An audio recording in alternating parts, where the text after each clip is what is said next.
Muy bien. Estamos en el capítulo 12 del Apocalipsis. Un breve repaso para refrescar las mentes y ver lo que estuvimos viendo la vez pasada. Hemos dicho que el libro del Apocalipsis es uno de los libros más fáciles de la Biblia. La dificultad con este libro no es entender lo que dice. La dificultad es creer lo que dice, porque es tan increíble. Así que este libro se divide fácilmente en tres partes, tres divisiones.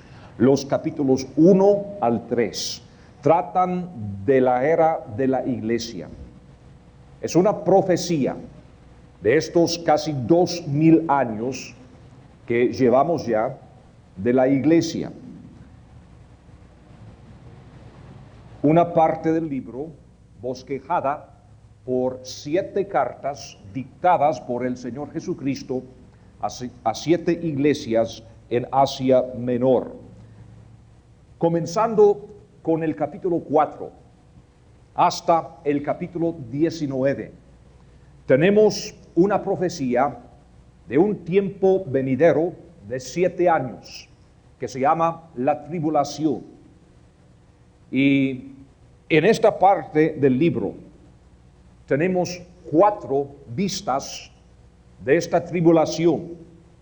Vamos a hablar más de este punto enseguida. Luego, los capítulos 20 al 22 tratan del milenio y el reino eterno, la eternidad. Es decir, que los 3 primeros capítulos tratan del tiempo de la iglesia. Los últimos 3 capítulos tratan del milenio y aún el futuro, la eternidad. Mientras que el cuerpo del libro, la gran mayoría del libro, trata de la tribulación, una profecía en cuanto a la tribulación. Y decíamos la vez pasada que estas 3 divisiones son marcadas claramente por las 2 veces que el cielo se abre. En capítulo 4, el cielo se abre y alguien sube. Es Juan, el apóstol Juan, como tipo del arrebatamiento de la iglesia. En el capítulo 19, el cielo se abre nuevamente. Y esta vez alguien baja. Y este alguien es el Señor Jesucristo, quien viene para poner fin a esta tribulación y establecer aquí en la tierra su reino. Así que la estructura del libro no es tan difícil, es fácil. 2 veces el cielo se abre, capítulo 4 y el capítulo 19. En el capítulo 4 alguien sube, en el capítulo 19 alguien baja. Qué fácil. Un niño de 3 años casi logra entender, quizá 4 o 5 años, pero casi. Y entonces estas 2 ocasiones marcan claramente las 3 divisiones del libro. Antes, la iglesia.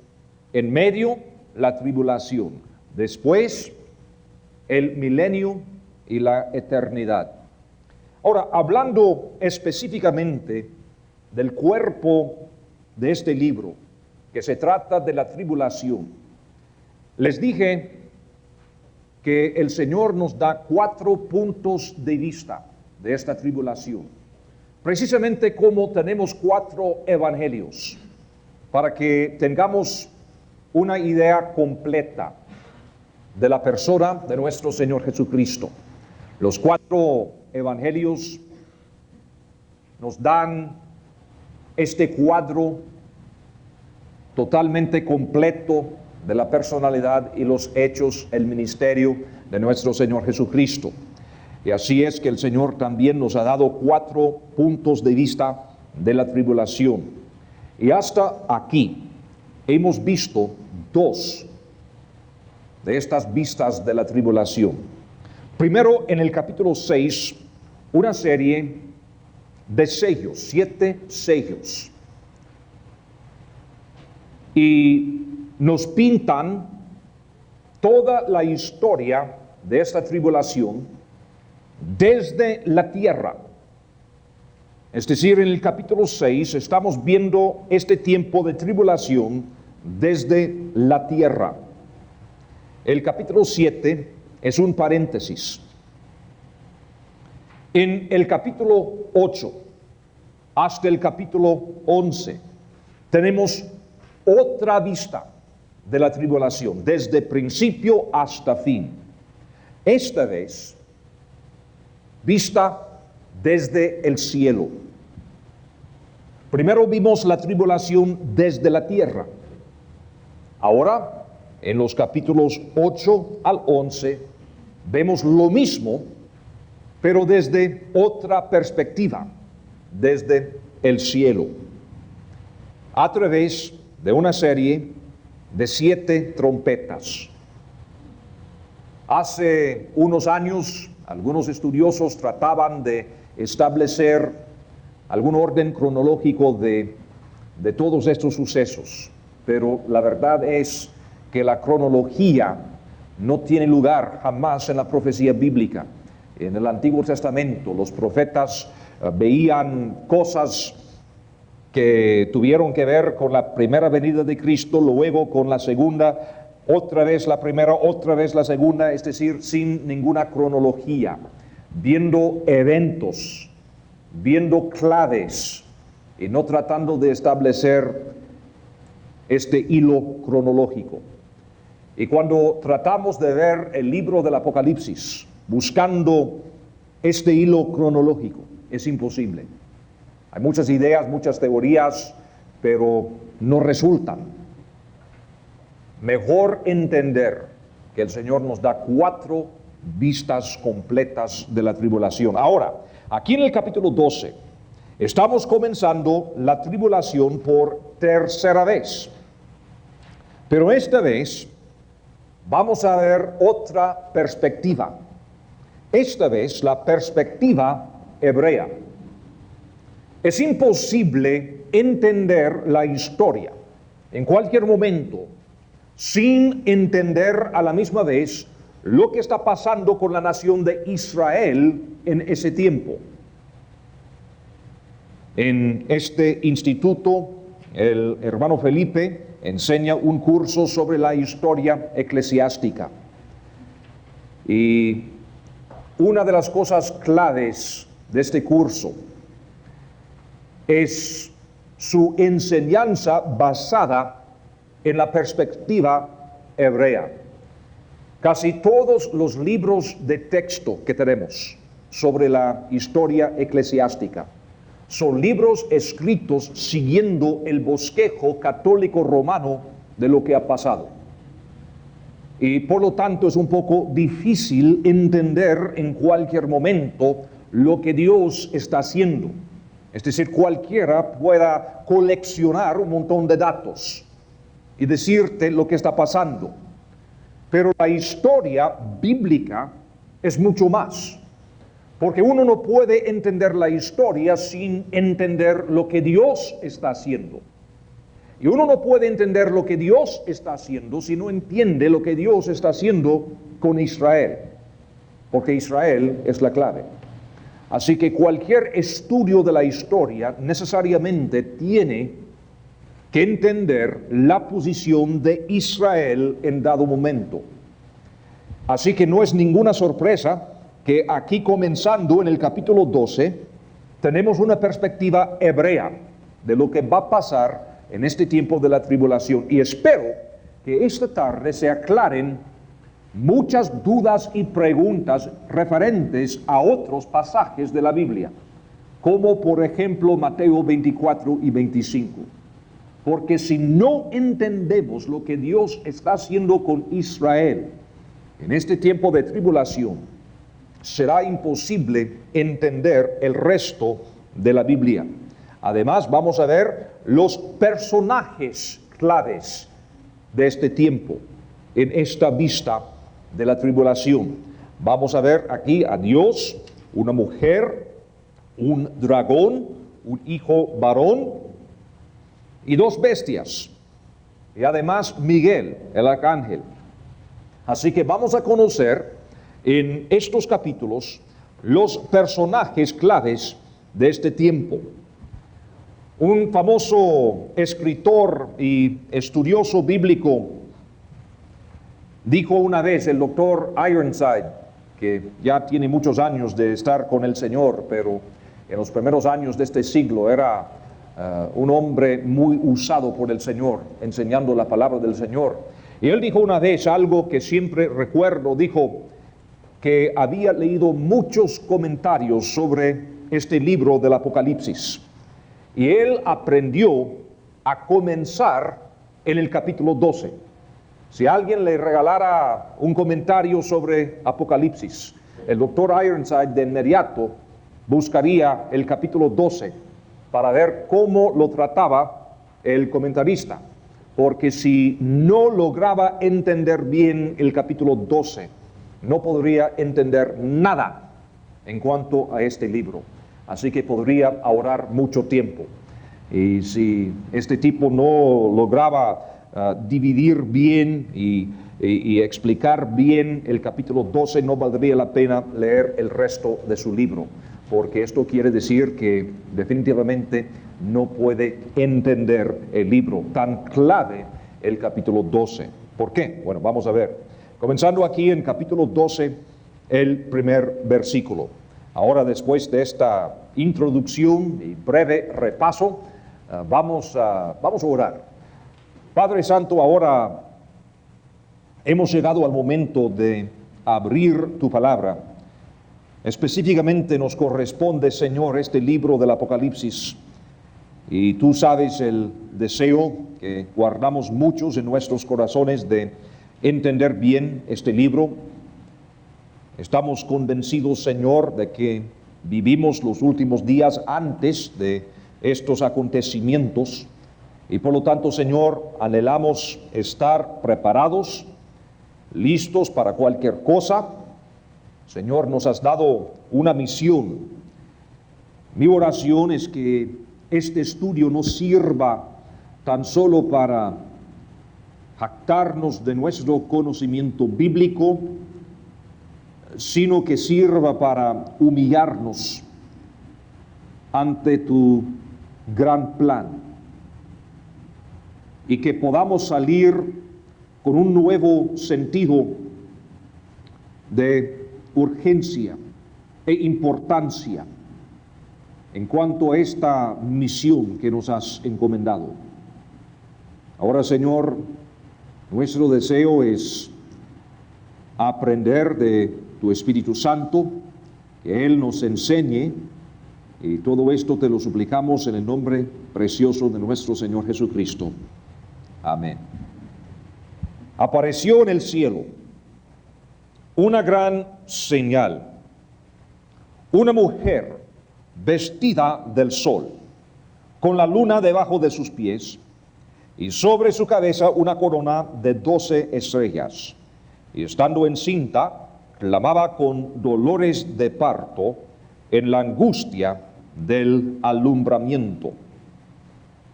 Cuando dice en versículo primero, apareció en el cielo una gran señal.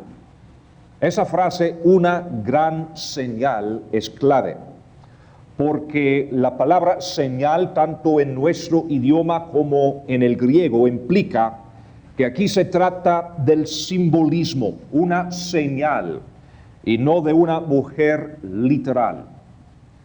Les dije anteriormente que en realidad este libro del Apocalipsis no tiene mucho simbolismo, pero casi siempre se quejan las personas de este libro que tantos símbolos, cuando en realidad son pocos.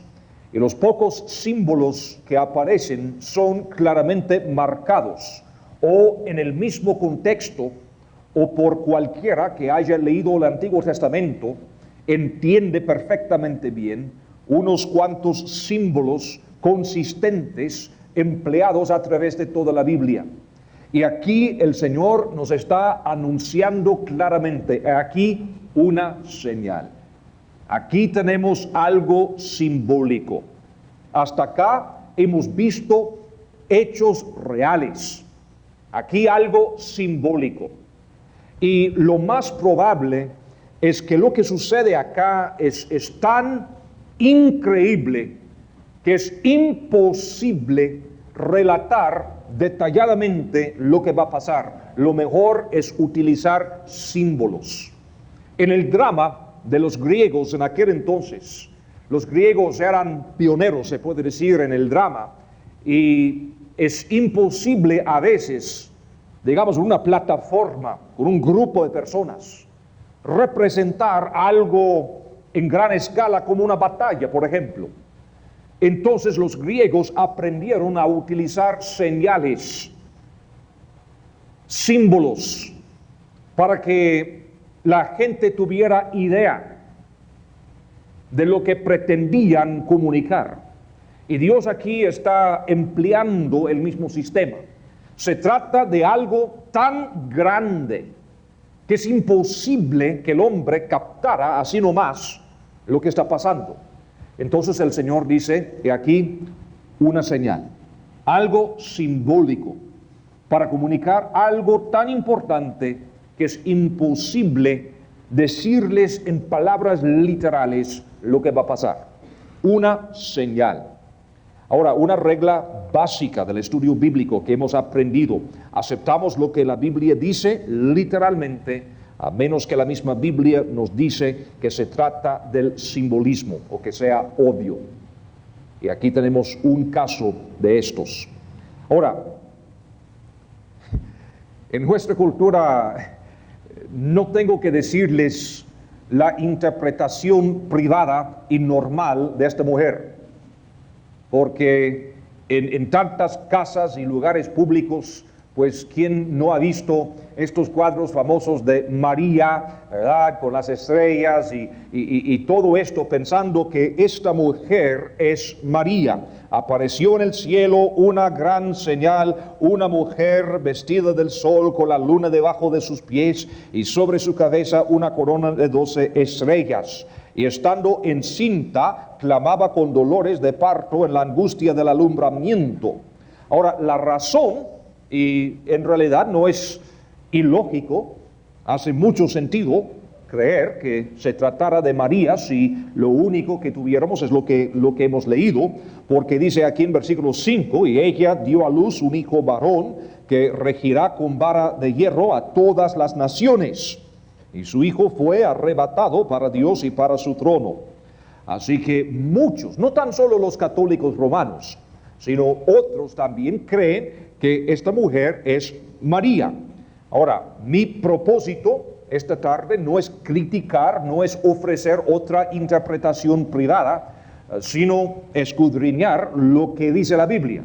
Ahora, aceptemos por un momento que esta mujer es María y vamos a seguir leyendo y vamos a ver si María cabe dentro del contexto. Vamos a ver, porque creo que será obvio que esta mujer no puede ser María. Por ejemplo, si vamos en capítulo 12, versículo 6, dice, y vamos a sustituir María cada vez que aparece la mujer, a ver si hace sentido. Y María huyó al desierto, donde tiene lugar preparado por Dios para que allí la sustenten por 1260 días. ¿Y esto cuándo sucedió? Si seguimos adelante, dice en versículo 13, y cuando vio el dragón que había sido arrojado a la tierra, persiguió a María, que había dado a luz al hijo varón, y se le dieron a María las dos alas de la gran águila, qué interesante, para que volase de delante de la serpiente al desierto, a su lugar, donde es sustentada por un tiempo y tiempos y la mitad de un tiempo. Y la serpiente arrojó de su boca tras María agua como un río, para que fuese arrastrada María por el río. Pero la tierra ayudó a María, pues la tierra abrió su boca y tragó el río que el dragón había echado de su boca. Entonces el dragón se llenó de ira contra María y se fue a hacer guerra contra el resto de la descendencia de ella, los que guardan los mandamientos de Dios y tienen el testimonio de Jesucristo. Un poco difícil que sea María. No cabe. Ahora, ¿cuál es la otra opción? Pues les digo cuál es la posición casi universal de todos los protestantes. Según los protestantes, María, o digo la mujer, es la iglesia. Dicen, no, no es María, es la iglesia. Pero vamos a hacer la misma prueba, versículo 6. Y la iglesia huyó al desierto, donde tiene lugar preparado por Dios para que allí la sustenten por 1260 días. Versículo 13. Y cuando vio el dragón que había sido arrojado a la tierra, persiguió a la iglesia que había dado a luz al hijo varón. Ahora, ¿la iglesia dio a luz al Señor Jesucristo o fue viceversa? Y tenemos que concluir el capítulo. No cabe tampoco. Entonces, ¿cuál es la interpretación bíblica? Porque como dice Pedro, no hay ninguna escritura de interpretación privada. Tenemos que permitir que el Espíritu Santo nos dé la interpretación. Y por eso les recuerdo, gracias al Señor, nosotros no somos protestantes. Nosotros no salimos de la Iglesia Católica Romana. Nunca hemos sido parte de ella, ni nuestros antepasados. Nuestra posición se puede establecer bíblica e históricamente desde el primer siglo. Así que gracias al Señor nosotros tenemos una herencia espiritual y bíblica que se puede seguir hasta los tiempos de la Iglesia del libro de los Hechos. No somos protestantes.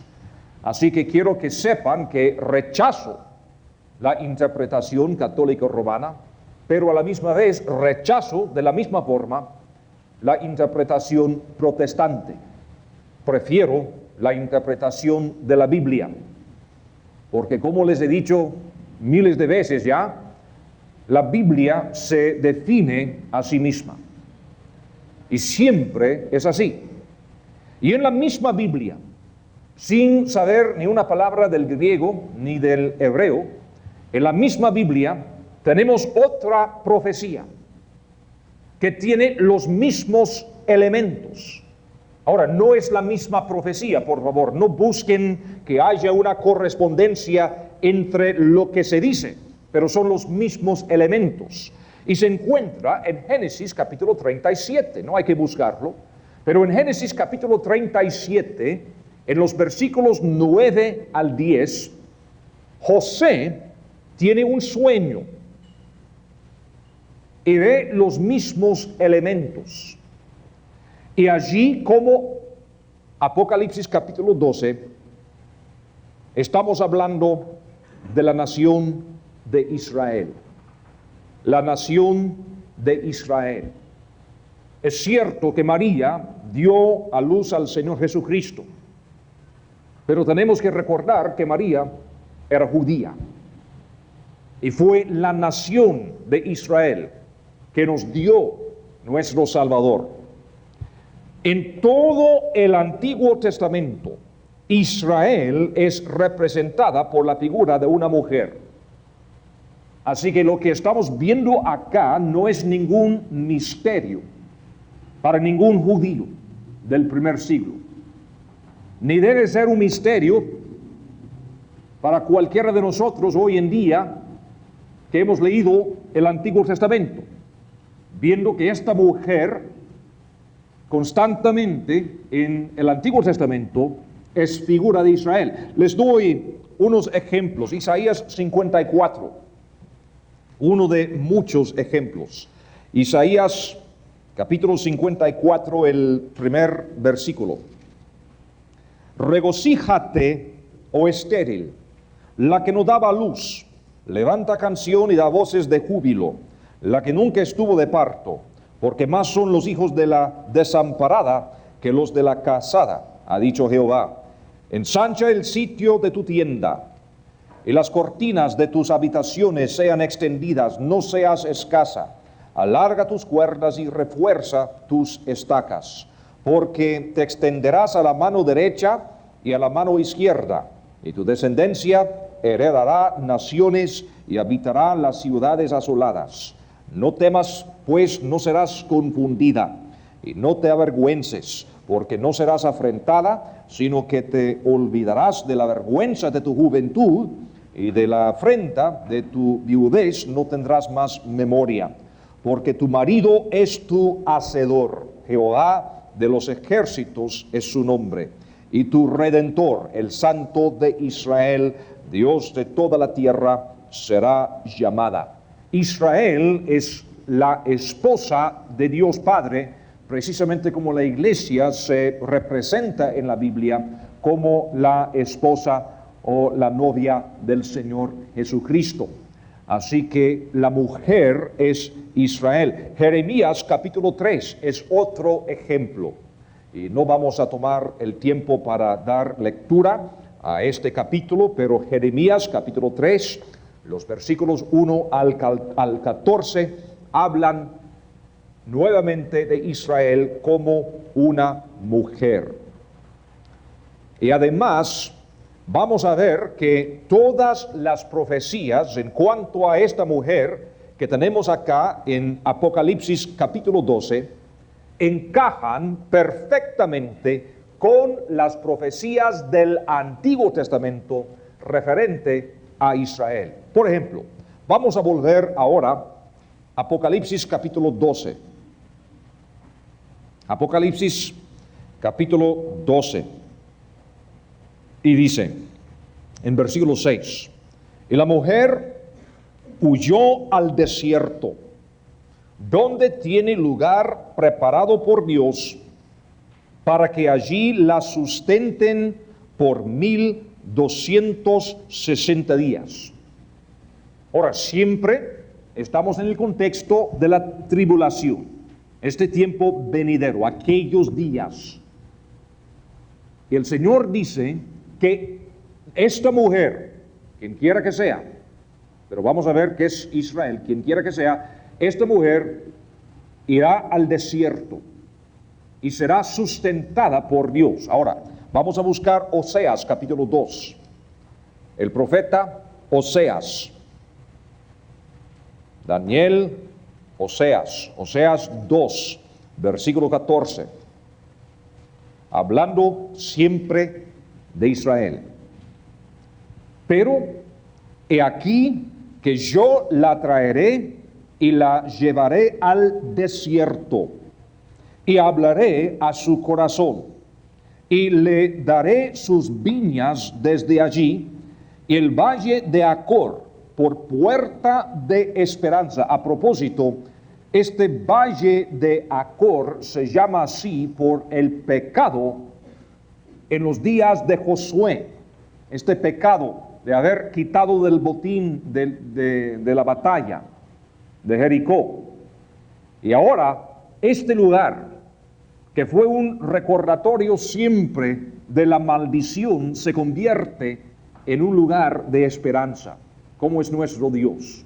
¿Cómo es que Él puede tomar nuestros fracasos y convertirlos en bendición y esperanza?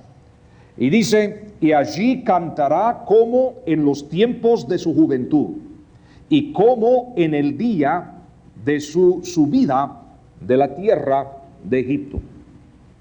En otras palabras, Dios está profetizando por medio de Oseas lo mismo que encontramos en Apocalipsis capítulo 12. Hemos aprendido que una de las reglas del estudio bíblico es comparar las escrituras con las escrituras, según 1 Corintios capítulo 2, el versículo 13, acomodando lo espiritual a lo espiritual.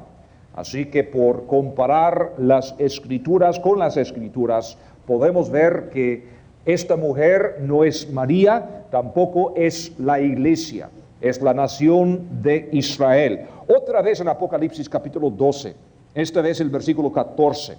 Y yo sé que nos estamos adelantando en este capítulo, y estamos viendo algunos versículos donde no hemos visto el contexto todavía, pero sí vamos a volver para considerar cada versículo. Por el momento, tan solo estamos tratando de establecer la identidad de esta mujer. Luego vamos a seguir versículo por versículo. Aquí en versículo 14 dice: y se le dieron a la mujer las dos alas de la gran águila, para que volase de delante de la serpiente al desierto, a su lugar donde es sustentada por un tiempo y tiempos y la mitad de un tiempo. En el idioma de la Biblia, esto quiere decir por 3 años y medio, pero también vamos a detallar este punto más adelante. Ahora, con este entendimiento, vamos a volver al Antiguo Testamento, esta vez a Deuteronomio capítulo 32, otra profecía famosa referente a la nación de Israel. Deuteronomio capítulo 32, el versículo 10. Ellos enseñarán tus juicios a Jacob y tu ley a Israel.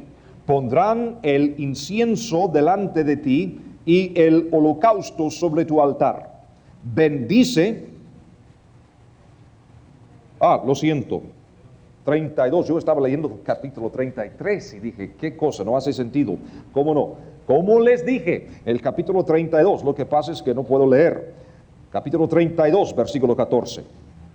Y vamos a ver ahora lo que dice. Capítulo, una vez más, 32, 10. ¿Qué dije? 32, 10. Muy bien. ¡Qué barbaridad!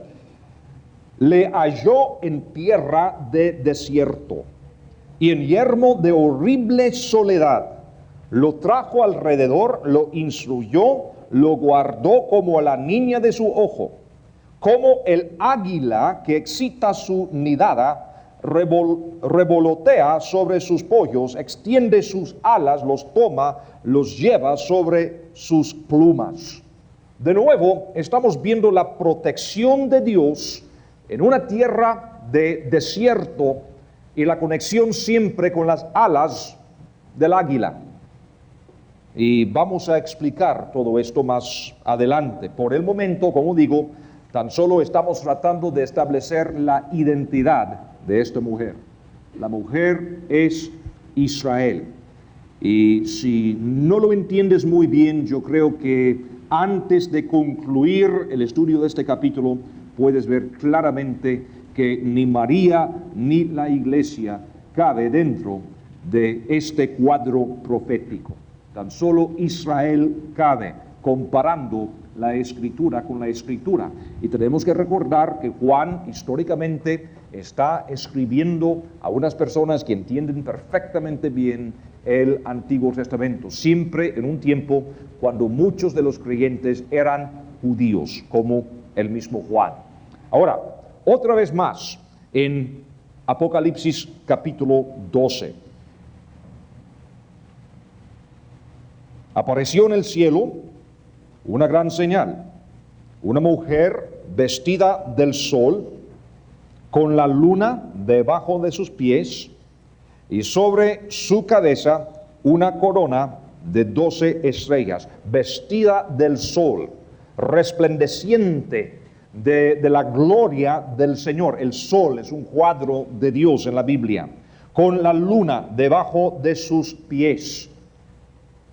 Tenemos que recordar que nosotros como iglesia somos deudores de Israel. La salvación es de Israel. Nuestro Salvador es judío. Nuestra Biblia viene de los judíos. Y es por eso que Israel siempre en esta tierra tiene un lugar de preeminencia. Tan solo en este tiempo, estos 2000 años casi que llevamos, la iglesia predomina. Pero como hemos aprendido antes, estamos en realidad en un paréntesis en el plan de Dios. Porque el plan de Dios nunca ha cambiado desde el principio.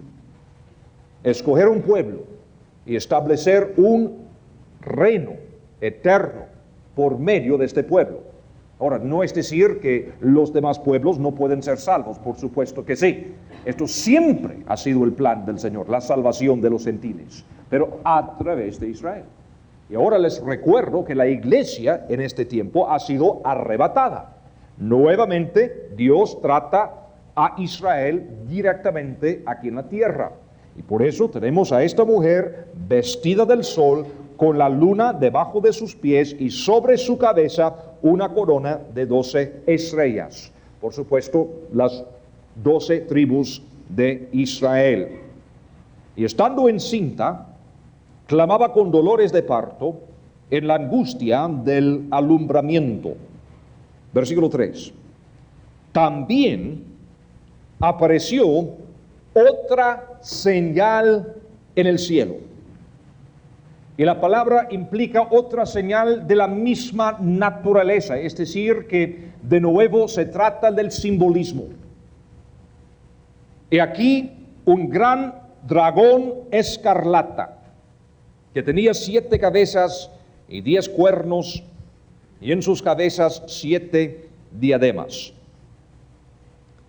Ahora otro problema, ¿quién es el dragón? Pues esto, gracias al Señor, es fácil, porque su identidad se establece aquí mismo en el capítulo 12, el versículo 9. Y fue lanzado fuera el gran dragón. ¿Quién es este gran dragón? Es la serpiente antigua, la misma que apareció en Génesis capítulo 3, que se llama Diablo y Satanás. Ahora, estas dos palabras, diablo y Satanás, son en realidad la misma palabra. Diablo viene del griego, Satanás viene del hebreo, y las dos palabras quieren decir el que acusa, acusador. Las dos palabras, la griega y la hebrea, diablo y Satanás. El mismo quien se llama en 2 de Corintios 4:4 el Dios de este siglo. El mismo que se llama en Juan 14, versículo 30, el príncipe de este mundo. El mismo que se llama en Efesios 2, versículo 2, el príncipe de la potestad del aire. El mismo quien se llama en 2 de Corintios 11, versículo 14, el que se disfraza como ángel de luz. Qué tremendo. De él se trata. De él se trata. Es el diablo. Es Satanás. Así que el dragón es simbólico de Satanás. Y aquí en este capítulo se presenta como dragón, pero esto también tiene sus raíces en el Antiguo Testamento. Cualquier judío sabe que el diablo es un dragón. Desafortunadamente, muchos creyentes hoy en día no lo entienden. Pero cualquier judío sí lo entiende, cualquier judío que conoce su Biblia. Porque desde el Antiguo Testamento, Satanás se ha representado o por una serpiente o por un dragón, precisamente como lo vemos aquí en Apocalipsis 12, versículo 9. El pasaje clave es Job, capítulo 41. Vamos a ver lo que dice Job. En realidad, las palabras son las palabras de Dios. Por fin Dios está hablando aquí en este libro de Job. Después de tanta palabrería de Job y sus amigos, sus consejeros. Y aquí en capítulo 41, el Señor habla y le hace una serie de preguntas a Job, entre ellas la pregunta que hace en Job 41, versículo 1, ¿sacarás tú al leviatán con anzuelo o con cuerda que le eches en su lengua? Si tienes una traducción moderna, seguramente no entiendes lo que Dios está diciendo. Porque según la traducción vas a leer cocodrilo o algo así, ¿verdad? Monstruo o cualquier otra cosa, elefante. porque en realidad nadie sabe traducir la palabra. Nadie. Si alguien dice en el hebreo, esta palabra quiere decir, es mentiroso, porque nadie sabe traducir la palabra.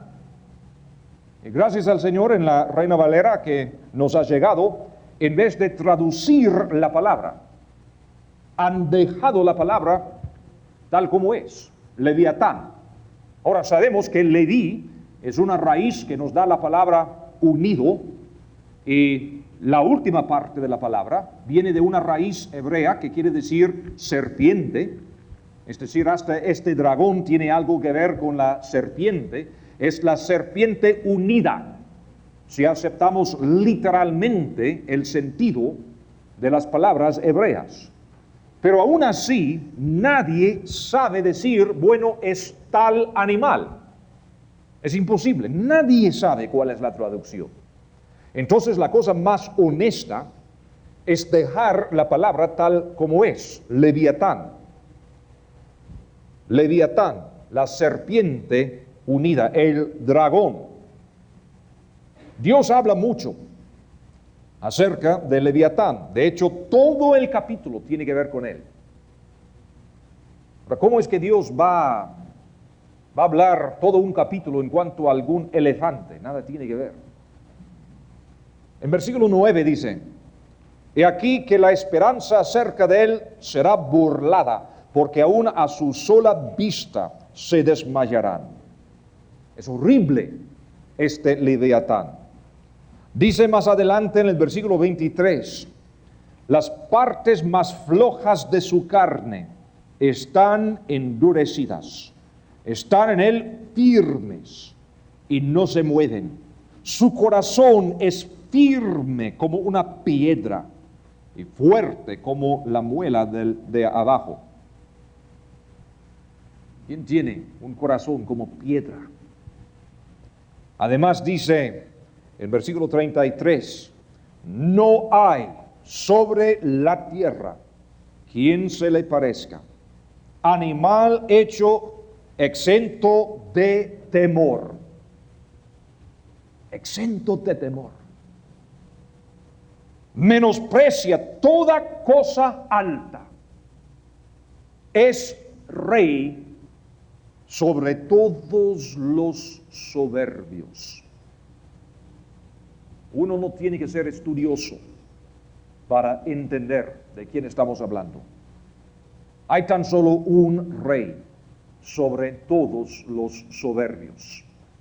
El mismo rey, el mismo padre de quien Jesús hablaba en Juan capítulo 8, versículo 44, cuando les dijo a los fariseos que su padre era el mismo diablo. Él es el rey sobre todos los soberbios. No hay ninguna duda en cuanto a la identidad de este Leviatán. Pero sabes que no es la única vez que aparece en la Biblia, no señor, porque si buscamos el Salmo 74, versículo 13, lo encontramos de nuevo. El Salmo capítulo 74, versículo 13, dividiste el mar con tu poder, quebrantaste cabezas de monstruos en las aguas, magullaste las cabezas del Leviatán. Este Leviatán es un dragón que tiene múltiples cabezas. Y lo diste por comida a los moradores del desierto. Eso sí es interesante. Y me preguntan, hermano, ¿qué quiere decir? Y le contesto, no sé. Quizá algo tendrá que ver con el maná, pero ¿cómo y qué? No tengo idea. Bueno, tengo ideas, pero no se lo digo. Porque en realidad no son importantes, porque la verdad es que no sabemos. No sabemos. Algún conecte hay, pero qué sé yo. Ahora, en el Salmo 104, versículo 24,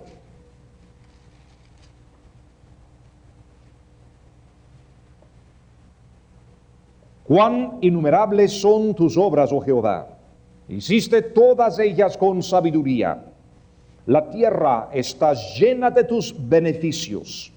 He allí el grande y anchuroso mar, en donde se mueven seres innumerables, seres pequeños y grandes. Allí andan las naves. Allí está Leviatán, que hiciste para que jugase en él. Algún día, si el Señor me da oportunidad de enseñarles el libro de Job, vamos a ver que hay otros mares que los mares aquí en la tierra. Y de este mar se habla en Job capítulo 41. Dios habla de este mar profundo. A veces se llama el abismo en la Biblia, del cual los mares aquí en la tierra son figuras. Cada cosa celestial tiene su figura terrenal. Y si es así, hay innumerables seres, pequeños y grandes, en este mar. Y posiblemente hay naves que nosotros no hemos visto en este mar, donde está Leviatán. Si entendemos quién es Leviatán. Isaías también lo vio. No tan solo Job y David, sino Isaías en Isaías capítulo 27. Y qué fiel la traducción que nos ha llegado, porque cada vez han dejado la palabra así como está.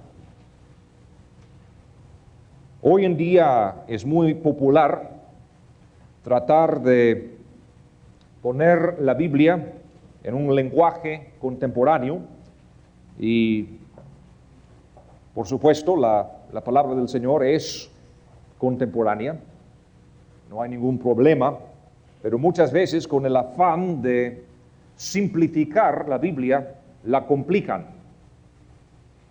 Y por decirnos que Job 41 se trata de algún elefante, cocodrilo o algo así, de repente perdimos toda la enseñanza doctrinal y perdimos el sentido de lo que el Señor quiere comunicar.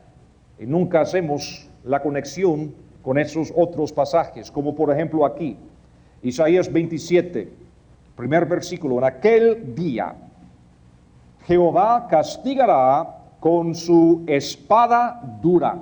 Ahora, ustedes que han recibido cómo estudiar la Biblia han notado dos frases claves: en aquel día, su espada dura. Ya saben de qué se trata. Grande y fuerte al Leviatán, serpiente veloz. De nuevo, entendemos que este Leviatán es serpiente.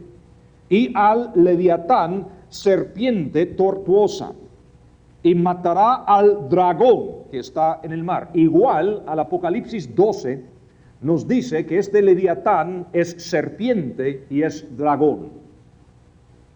Así que, hermanos, cuando comparamos la Biblia con la Biblia, aclaramos muchas cosas para poder entender claramente quién es Leviatán y quién es este dragón que tenemos aquí en Apocalipsis capítulo 12. Y vamos a volver al capítulo 12 del Apocalipsis, ya que entendemos más o menos quién es la mujer y quién es el dragón. Tenemos un problema más difícil, porque en versículo 5 dice: y ella, la mujer, dio a luz un hijo varón, que regirá con vara de hierro a todas las naciones, y su hijo fue arrebatado para Dios y para su trono. Ahora la pregunta es: ¿quién es el hijo varón? Hay buena evidencia que sugiere que se trata del Señor Jesucristo, y así creen casi todos, yo entre ellos a propósito, porque en capítulo 12, versículo 5 dice que regirá con vara de hierro. Ahora, cualquiera que conoce su Biblia de inmediato reconoce esta frase, porque es una frase famosa que se encuentra en el segundo salmo, el versículo 9, y el contexto es un contexto sin duda. El contexto es la venida del Señor Jesucristo.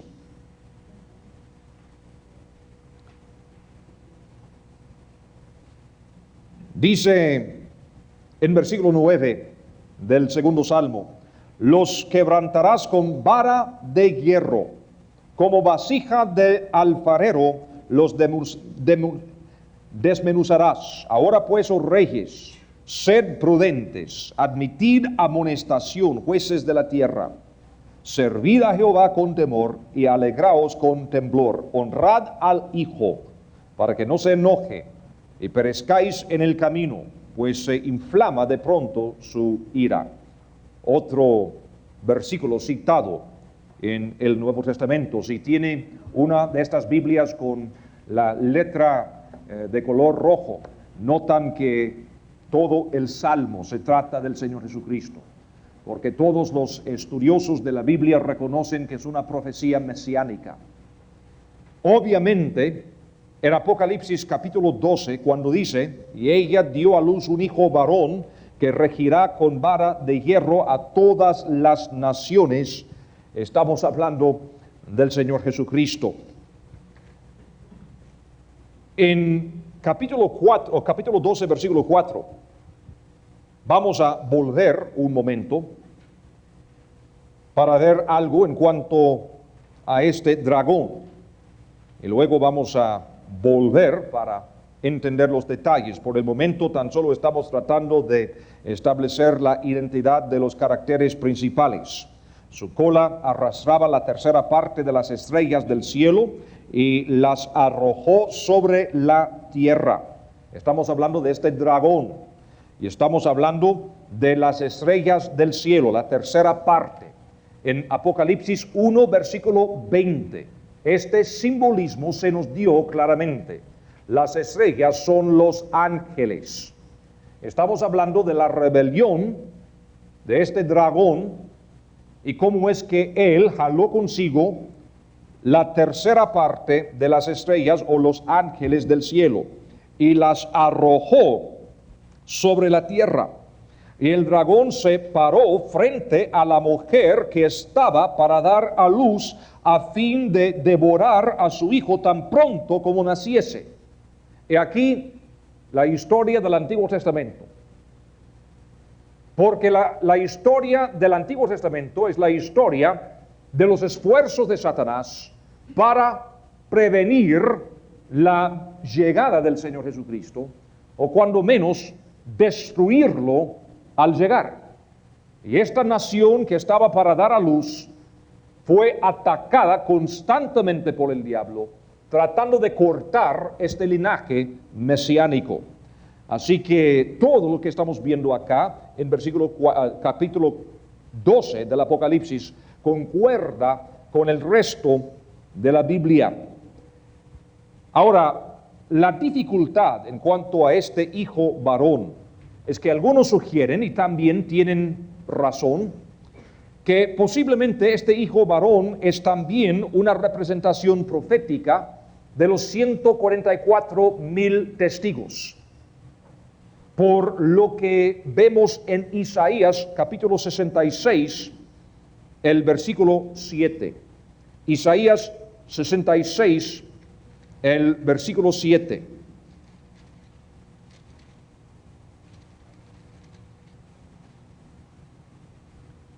Antes que estuviese de parto, hablando de Israel, dio a luz. Antes que le viniesen dolores, dio a luz hijo. ¿Quién oyó cosa semejante? ¿Quién vio tal cosa? Concebirá la tierra en un día, nacerá una nación de una vez, pues en cuanto a Sión estuvo de parto, dio a luz sus hijos.